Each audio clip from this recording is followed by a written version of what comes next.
Halo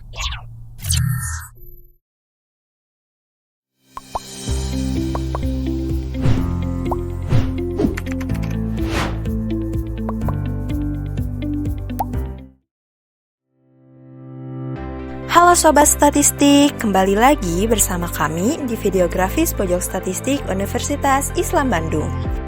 Kali ini kita akan membahas perjalanan pemilu di Indonesia yang setiap 5 tahun sekali menjadi momen penting bagi seluruh rakyat. Tapi, seberapa besar sih peran masyarakat dalam menentukan masa depan bangsa? Dan bagaimana suara rakyat yang tersebar di seluruh Indonesia akhirnya berwujud menjadi kursi-kursi kekuasaan baik di istana maupun di parlemen? Berdasarkan data dari Badan Pusat Statistik atau BPS, pada tahun 2019, jumlah pemilih di Indonesia tercatat sebanyak 192,7 juta orang. Di tahun 2024, jumlah ini naik menjadi 204,4 juta pemilih. Artinya, ada penambahan sekitar 11,6 juta pemilih dalam waktu 5 tahun terakhir. Jika dilihat berdasarkan wilayah, Pulau Jawa menyumbang jumlah pemilih terbanyak pada pemilu 2024. Lebih dari 11,5 juta pemilih tercatat berasal dari Pulau Jawa, menjadikannya pusat utama kekuatan suara nasional. Sementara itu, jumlah pemilih di luar Jawa seperti Sumatera dengan perolehan daftar pemilih tetap atau DPT sebesar 4,3 juta pemilih. Dan Pulau Sulawesi di posisi ketiga dengan 1,4 juta pemilih, namun tidak sebesar pertumbuhan di Pulau Jawa.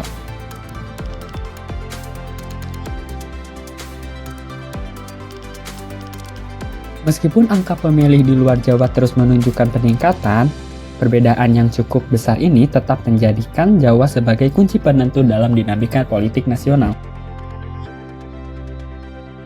Namun, jumlah pemilih terdaftar tidak otomatis berarti semua orang menggunakan hak suaranya.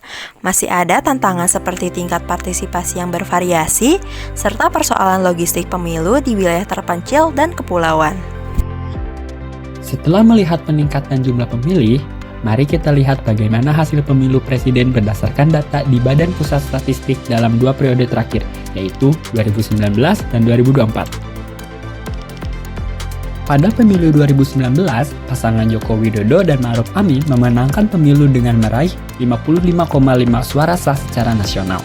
Mereka unggul di sejumlah provinsi besar seperti Jawa Tengah, Bali, dan Sulawesi Utara. 5 tahun kemudian, pada pemilu tahun 2024, pasangan Prabowo Subianto dan Gibran Rakabuming Raka keluar sebagai pemenang.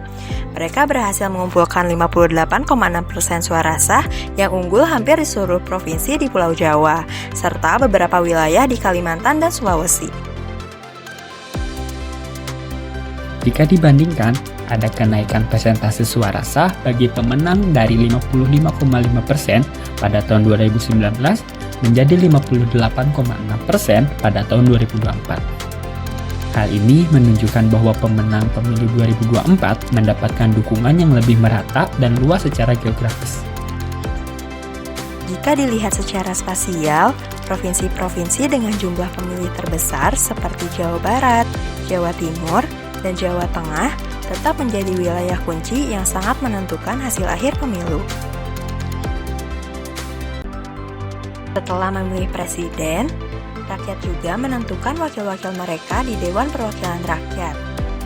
Berdasarkan data Badan Pusat Statistik tahun 2024, berikut adalah komposisi kursi Dewan Perwakilan Rakyat pada 2 pemilu terakhir, yaitu tahun 2019 dan 2024. Pada tahun 2019, PDIP masih memimpin dengan jumlah kursi terbanyak, disusul oleh Gerindra, Golkar, dan PKB. Di tahun 2024, PDIP masih tetap di posisi atas, tapi Golkar berhasil menyalip Gerindra dan memperkuat posisinya di papan atas. Sementara itu, partai seperti PKB, Nasdem, dan PKS mempertahankan kursi meski tidak mengalami lonjakan yang signifikan. Yang menarik, ada perubahan signifikan pada partai-partai kecil. Beberapa tidak lagi lolos ke Dewan Perwakilan Rakyat karena tak mencapai ambang batas 4%. Sedangkan Partai baru seperti Partai Kebangkitan Nusantara atau PKN dan Partai Umat belum berhasil menembus parlemen. Komposisi kursi ini sangat penting, karena dari sinilah akan lahir keputusan-keputusan besar, mulai dari penyusunan undang-undang, pengawasan pemerintah, hingga pengesahan anggaran negara. Dari jumlah pemilih yang terus bertambah, hingga dinamika hasil pemilu presiden dan legislatif, data pemilu ini memberikan kita gambaran besar tentang arah demokrasi di Indonesia.